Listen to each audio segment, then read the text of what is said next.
auto workers strike at General Motors here at home has also reached its third week. Now, talks are ongoing. Concerns remain about whether the two sides will strike a deal anytime soon. As the costly strike wage on, I want to make sure that we get all of the details because we thought we were at the end. So I bring in RT's Rachel Blevins with all of the details. Rachel, I have to tell you, I was actually hopeful that last week we were going to see an end to this. It doesn't look like. What is the latest in these talks between the UAW and GM? Well, so we saw representatives from the United Auto Workers Union and General Motors meeting once again yesterday failed to conclude with any sort of clear deal. Now, this is day 16 of this strike, and a regional director from the union spoke out, and he said that they are still debating on GM's treatment of what they call temporary workers.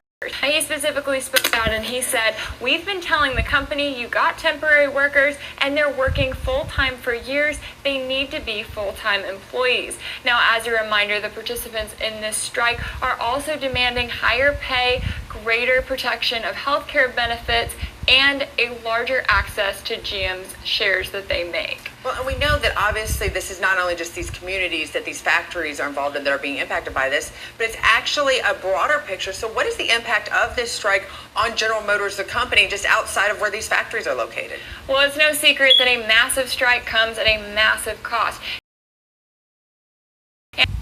Right now that this ongoing strike is costing General Motors more than $100 million per day in lost production. Now, if we take a look at the numbers specifically when it comes to 8,000 workers have taken to the picket lines to participate in it, and as a result, General Motors was forced to shut down 33 manufacturing plants and 22 parts distribution warehouses across the United States. And now we have this strike in its third week, and JP is estimating that when it's all said and done, it's going to cost General Motors more than $1 billion for the third quarter of 2019. Well, let's talk about the workers. Obviously, this is impacting them, those that are continuing working, those on the outside. What does that look like?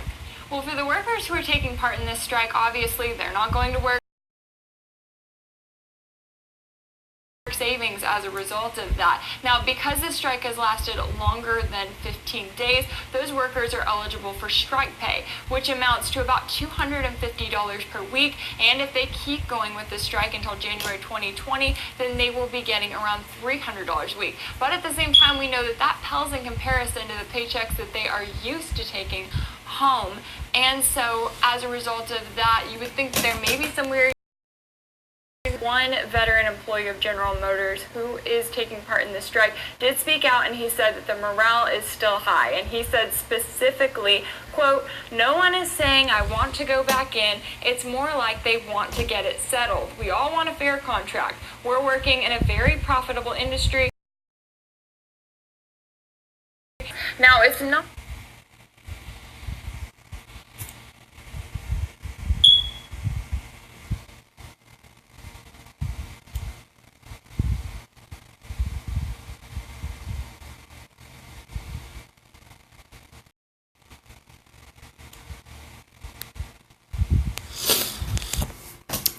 Hello to the Royal Priesthood. Shalom to the Royal Priesthood. This is KD84 checking in.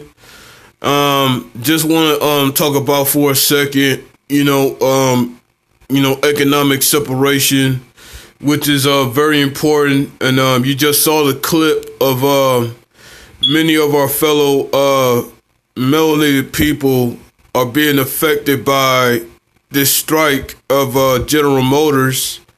Because me being from the city of Detroit, I know all about this.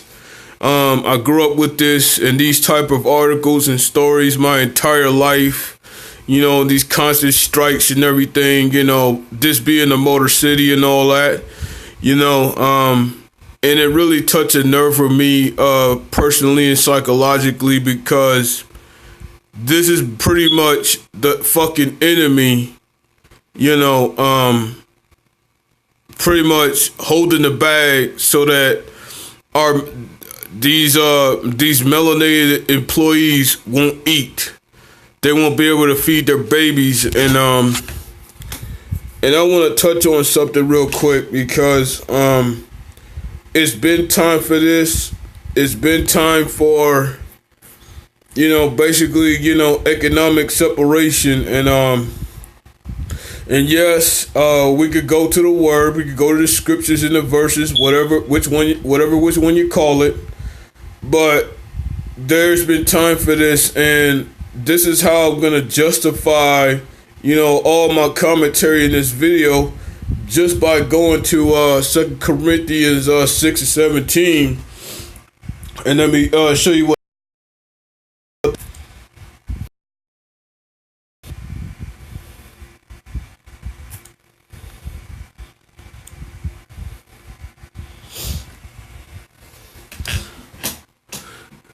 And this is 2 Corinthians 6:17, and it reads, "Wherefore come out from among them, and be ye separate, saith Yahweh, and touch not the unclean thing, and I will receive you." Let me read that again. 2 Corinthians 6:17, and it reads, "Wherefore come out from among them, and be ye separate, saith Yahweh, and touch not the unclean thing, and I will receive you."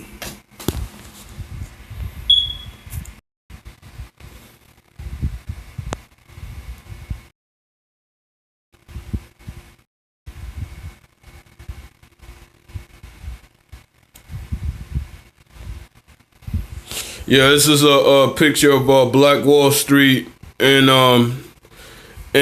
for those that don't pick up on the sentiment or the alignment, Black Wall Street was in direct alignment with the scripture of 2 Corinthians. This was therefore the first mainstream example of Black Wall Street, which is economic separation.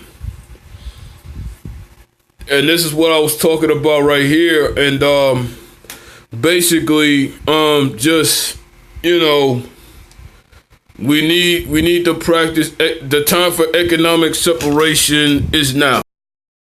I mean, you see what Brad is doing to our folks, all the melanated employees over there suffering under this GM strike. This is Brad's way, the so-called Caucasian male, Caucasians, and which is the enemy to us. This is their way of strong-arming us into destitution and permanent poverty. And the best way to fight back on that is to own your own labor. There are outlets out here that will help us achieve that. And I feel like as of right now, because we need to be ye separate, even on the economic terms from the enemy, that time is now. You see it with these strikes and these credit defaults and these shortages. I mean, it's just a matter of time before this motherfucker completely blows up, man. And the time for, all this 9-to-5 talk, yeah, they're around. If you're going to use it to save up the dough and build your plan B while you're on your 9-to-5. So when you get fired and you've been working on your plan B, which is what I'm doing right now, because I had to walk away from a job that pretty much a part of their rule set was had me violate one of Yahweh's laws, and it had everything to do with the beard. And I had to walk away from that job because the Most High Yahweh is more important to me than the job right now. Don't get me wrong. I still have a job. Don't worry. I'm still working. Okay. It's just that when it comes to the Most High Yahweh, you got to take a stand for Him. And right now, I'm in that very transition. To go into studying the new skill and mastering it, and just to let people know, I'm going into Forex, pretty much to replace that job. So I'm pretty much living everything that I'm talking about, because at this very point, I'm practicing economic separation from the enemy. as much as possible. And that's pretty much the lesson that I wanted to come across for today. Shout out to everybody in the royal priesthood, and for those that chose to watch, thank you for tuning in. Much blessings for you in the near future, and to the entire royal priesthood, shalom.